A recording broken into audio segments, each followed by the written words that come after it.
السلام علیکم ویورز، میں ہوں آپ کی ہوسٹ میں بشناز اور میں حاضر ہوں اپنے یوٹیوب چینل میں عشق ناول پر نیو قسط لے کر۔ کیسے ہیں آپ سب لوگ؟ امید کرتی ہوں ٹھیک ہوں گے، خیریت سے ہوں گے۔ سب سے پہلے تو میں سوری کہنا چاہتی ہوں کہ میں کل آپ کے ساتھ قسط نمبر 3 شیئر نہیں کر سکی، تو قسط نمبر 3 میں آج آپ کے ساتھ شیئر کروں گی۔ تو اس سے پہلے کہ میں قسط نمبر 3 شیئر کروں، جو ہمارے چینل پر نئے ہیں وہ ہمارا چینل سبسکرائب کریں اور بیل آئیکن پر کلک کریں تاکہ ہماری آنے والی سب ویڈیو سب سے پہلے آپ کو ملیں۔ ویورز لائک، شیئر اور کمنٹس کر دیا کریں۔ تو شروع کرنے جاتے ہیں عشق ناول کی قسط نمبر 3، جسے تحریر کیا ہے ارید شاہ نے۔ وہ زیان کے ساتھ اس فلائٹ میں موجود تھا جسے تھوڑی دیر میں پاکستان ایئرپورٹ پر لینڈ ہونا تھا۔ وہ آج تک اپنے والدین سے چھپ کر بہت جگہوں پر گیا تھا، لیکن اتنے قریب کبھی نہ آیا تھا۔ دل و دماغ میں ایک عجیب سا خوف تھا، پکڑے جانے کا نہیں بلکہ کسی اور چیز کا۔ یہ خوف کس چیز کا تھا وہ خود بھی نہیں جانتا تھا۔ پاکستان پہنچتے ہی اس کا ڈر مزید بڑھ گیا۔ اس کا دل اتنی تیزی سے دھڑک رہا تھا کہ جیسے سینے کی دیوار توڑ کر باہر آنا چاہتا ہو۔ یہاں کا مینیجر انہیں لینے کے لیے ایئرپورٹ پر پہلے ہی موجود تھا۔ وہ اس کے ساتھ ہی ہوٹل جانے والے تھے۔ رات کے 12:30 بج چکے تھے۔ ان دونوں کا ارادہ اس وقت آرام کرنے کا تھا، اسی لیے وہ دونوں پہلے ہوٹل کی طرف ہی گئے۔ پورا گھر قہقہوں کی آوازوں سے گونج اٹھا تھا۔ سب نوکر ابھی ہی چھٹی کر کے اپنے اپنے سرونٹ کوارٹر کی طرف گئے تھے۔ اس کی خوشی سے چہکتے آواز باہر تک آ رہی تھی اور اس کی آواز کے ساتھ ساتھ آسیہ بی بی کا دل زور سے دھڑک رہا تھا۔ یہ آسیہ بی بی کے گھر کا منظر تھا۔ رحیل صاحب نے انہیں بہت سمجھایا کہ گھبرانے کی ضرورت نہیں ہے، جبکہ اندر سے وہ خود بھی بہت گھبرا چکے تھے۔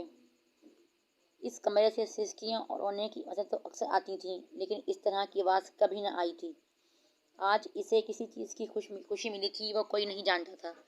رحیل، شہریار کو فون کریں، میرا دل بہت گھبرا رہا ہے، آسیہ نے روتے ہوئے کہا۔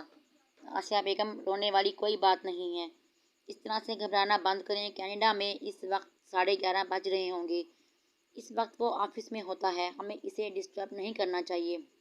نہیں راحیل، میرا بیٹا مصیبت میں ہے، ورنہ وہ اس طرح سے خوش نہیں ہوتی۔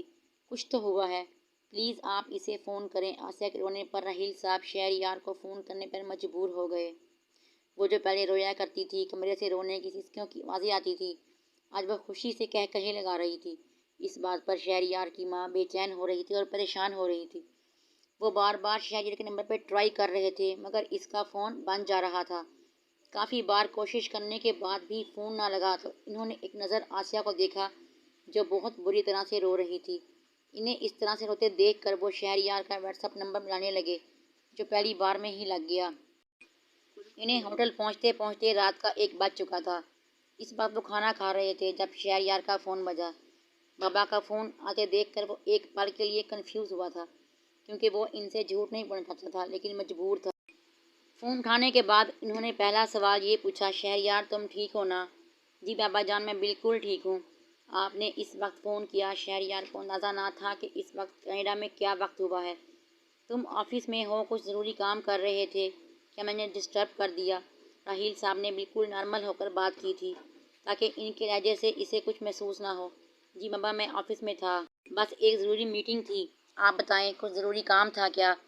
شہریار نے بتاتے ہوئے کہا، ارے نہیں، بس ایسے ہی دل کر رہا تھا تم سے بات کرنے کو، اور تمہاری امی بھی تمہیں بہت مس کر رہی تھی۔ انہوں نے فون آسیہ بیگم کی طرف بڑھاتے ہوئے انہیں رونے سے منع کیا تھا۔ السلام علیکم امی، کیسی ہیں آپ؟ اگر مجھے اتنا ہی مس کر رہی ہیں تو میرے پاس آ جائیں کچھ دنوں کے لیے، کیونکہ میں بھی آپ کو بہت مس کر رہا ہوں۔ آسیہ بیگم کے بولنے سے پہلے ہی شہریار بول پڑا، وعلیکم السلام، میں ٹھیک ہوں۔ ہاں، میں بھی یہی سوچ رہی تھی کہ کچھ دنوں کے لیے تمہارے پاس آ جاؤں۔ آسیہ بیگم نے اپنی آنکھوں سے آنسو صاف کرتے ہوئے اسے بہلایا۔ تو اس سے اچھی اور کیا بات ہو سکتی ہے؟ شہریار کی آواز کی خوشی وہ محسوس کر سکتی تھیں۔ تھوڑی دیر مزید اس سے باتیں کرنے کے بعد آسیہ بیگم کافی حد تک نارمل ہو چکی تھیں۔ فون بند کرتے ہوئے بھی انہوں نے بہت ساری ہدایات دی تھیں، جن پر عمل کرنے کا وعدہ کرتے ہوئے شہریار نے فون بند کر دیا تھا۔ اپنے والدین کے اتنے قریب ہو کر بھی وہ ان سے مل نہیں سکتا تھا، اس بات نے اسے اداس کر دیا تھا۔ شہریار، مجھے باہر بلا لیں، آپ کو پتہ ہے آپ کی اجازت کے بغیر میں باہر نہیں آ سکتی، مجھے اجازت دیں نہ کہ میں باہر آ جاؤں۔ شہریار نے تکیہ اٹھا کر اپنے دونوں کانوں کے ساتھ دبایا، لیکن اس کے باوجود بھی آواز بند نہ ہوئی۔ شہریار، میں آپ کے پاس آنا چاہتی ہوں، مجھے باہر بلائیں اپنے پاس۔ اب تو بہت ہو گیا، ختم کریں یہ سزا۔ محبت کرنے کی بھی بھلا کوئی اتنی بڑی سزا دیتا ہے؟ شہریار نے تکیہ ہٹا کر اپنے ہاتھ اپنے دونوں کانوں پر رکھے، لیکن آواز پھر بھی بند نہ ہوئی۔ شہریار، محبت کا امتحان اتنا جان لیوا تو نہیں ہوتا، میں کب تک انتظار کروں آپ کا؟ تھک چکی ہوں، نکالیں مجھے باہر، اس سے پہلے کہ میرے عشق کی انتہا ہو جائے، اس سے پہلے کہ میرا عشق ٹوٹ پھوٹ کر ریزہ ریزہ ہو جائے۔ مجھے اپنے قریب بلا لیں، مجھے باہر نکالیں، یہاں سے مجھے اجازت دیں اپنے قریب آنے کی۔ روز کی طرح آج اس کی بات میں سسکیاں اور آنسو شامل نہ تھے، لیکن شہریار پھر بھی اس آواز سے ہی اس حد تک بیزار تھا کہ وہ اٹھ کر بیٹھ گیا۔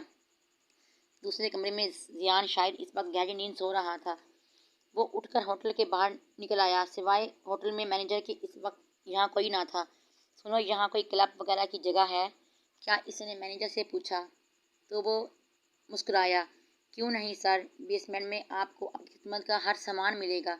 شہریار سمجھ چکا تھا کہ وہ کس بارے میں بات کر رہا ہے، لیکن اس وقت وہ اس کی غلط فہمی دور کرنے کا کوئی ارادہ نہ رکھتا تھا۔ وہ صرف اس آواز سے جان چھڑانے کے لیے کوئی جگہ تلاش کر رہا تھا۔ وہ مینیجر کی بتائی ہوئی جگہ پر آ گیا۔ یہاں بالکل کلب سا ماحول تھا اور کافی شور شرابہ تھا۔ وہ ایک طرف ہو کر کرسی پر بیٹھ گیا۔ شاید وہ دنیا کا پہلا انسان تھا جو پرسکون ہونے کے لیے لوگوں کا ہجوم تلاش کرتا تھا۔ زیان صبح میٹنگ اٹینڈ کرنے کے لیے جا چکا تھا، جبکہ اس دوران شہریار نے اپنی نیند پوری کی تھی، جو رات کو بھی عذروں کی وجہ سے پوری نہ ہو سکی تھی۔ زیان میٹنگ اٹینڈ کر کے آیا تو شہریار بھی اپنی نیند پوری کر چکا تھا۔ اب ان کا ارادہ کہیں باہر گھومنے پھرنے جانے کا تھا۔ اس وقت وہ مارکیٹ میں اپنے لیے کچھ خرید رہے تھے۔ یار، سب سے پہلے تو ایک سم کارڈ لینا پڑے گا، کیونکہ وائی فائی سروسز ایشو کر رہی ہیں۔ زیان نے ایک دکان کی طرف اشارہ کرتے ہوئے کہا تو شہریار بھی اس کے ساتھ ہی اندر آ گیا۔ سم کارڈ ایشو کرواتے ہوئے شہریار کی نظر اپنے بالکل قریب کھڑکی کے پاس کھڑی ایک بہت ہی خوبصورت لڑکی پر پڑی۔ شکل سے وہ اتنی معصوم لگ رہی تھی کہ شہریار کو اپنے دل کے بہت قریب لگی۔ نہیں بھیا، یہ والا نہیں، وہ والا موبائل فون دکھائیں۔ اس نے مسکراتے ہوئے سامنے دوسرے فون کی طرف اشارہ کیا تو آدمی نے بیزار سے شکل بتاتے ہوئے فون اٹھا کر اسے دیا۔ وہ کافی دیر سے کھڑی تھی کہ شاید یہاں، اس لیے دکاندار اس سے کافی مایوس لگ رہا تھا۔ یہ بھی اچھا نہیں ہے، کوئی اور دکھائیں، کوئی اچھا سا دکھائیں۔ وہ فون کو ٹٹولتے ہوئے ایک سائڈ پر رکھ چکی تھی۔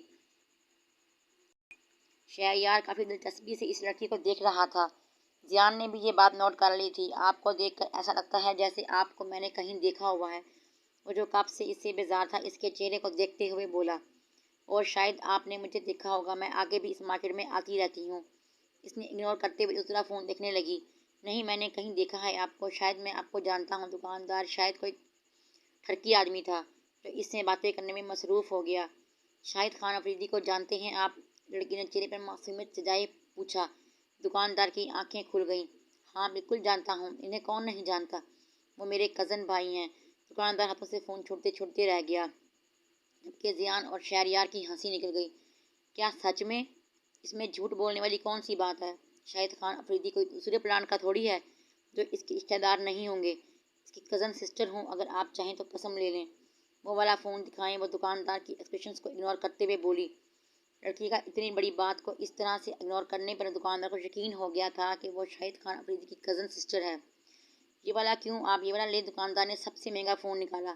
ارے نہیں نہیں، یہ میرے بجٹ سے باہر ہے، لڑکی نے پریشانی سے کہا۔ ارے ہمارا دماغ خراب ہے جو ہم شاہد خان افریدی کی بہن سے کچھ مانگیں گے؟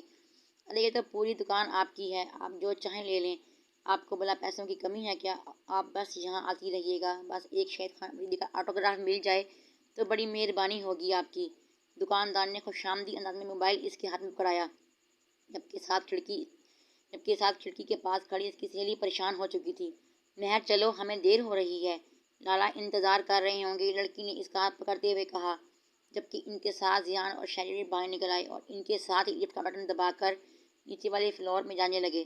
مہر، تیرا دماغ خراب ہے کیا؟ تو نے اسے جھوٹ کیوں بولا کہ تو شاہد خان کی کزن ہے؟ تجھے پتا ہے اگر ہم پکڑے گئے تو کیا ہوگا؟ اتنا مہنگا فون اٹھانے کی کیا ضرورت تھی؟ دھیمی آواز میں اس پر چیخ رہی تھی، شاید لفٹ میں موجود دو لڑکوں کا لحاظ کر رہی تھی۔